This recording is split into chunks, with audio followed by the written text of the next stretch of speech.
ফয়জুল করিম, রেজাউল করিম, চরমনাই, ফয়জুল করিম, রেজাউল করিম কোটি কোটি টাকা নিয়ে এরা উঠে গেছে জামাতের লাগে থাকবো না, এককভাবে এরা 5টা পাইলেও সই না পাইলেও সই। এই ভোটাভুটি হওয়ার পরে যে পরিস্থিতি শুরু হয়েছে, একটা খবরে দেখলাম যে বাংলাদেশের ভিতর দুইটা যে বড় দল, এই দুইটার মধ্যে একটা দল এনসিপির লগে মনে করেন যে আমরা জোট বানবে। এনসিপি কইতেছে তোমার লগে আমি জোটে আইতে পারি, আমার 30টা সিট দেওয়া লাগবে, আর একটা সিটে 1.5 কোটি টাকা করে আমার খরচ দেওয়া লাগবে, আর যদি উইন করতে পারি তাইলে কিন্তু প্রধানমন্ত্রী দেওয়া লাগবে নাহিদের।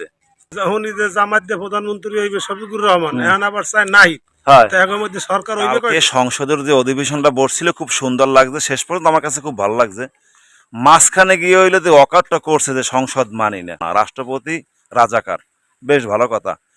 ওই রাষ্ট্রপতি আগে ওনাদেরকে শপথ পড়াইছে, তখন ওনরা কিন্তু শপথ পড়ছে, ঠিক আছে। যখন উনি সংসদে গেছে তখন সে ভালো না, তখন যখন শপথ পড়ছে তখন বলতে যে না এই রাজাকার দিয়ে আমার শপথ পড়বো না, এটা আমরা মানি না, তখন থেকে উনি বাত হয়ে যেতে নাকি। ঠিক ঠিক স্বার্থে আঘাত সব মানে চুক্ত হয়ে যায়।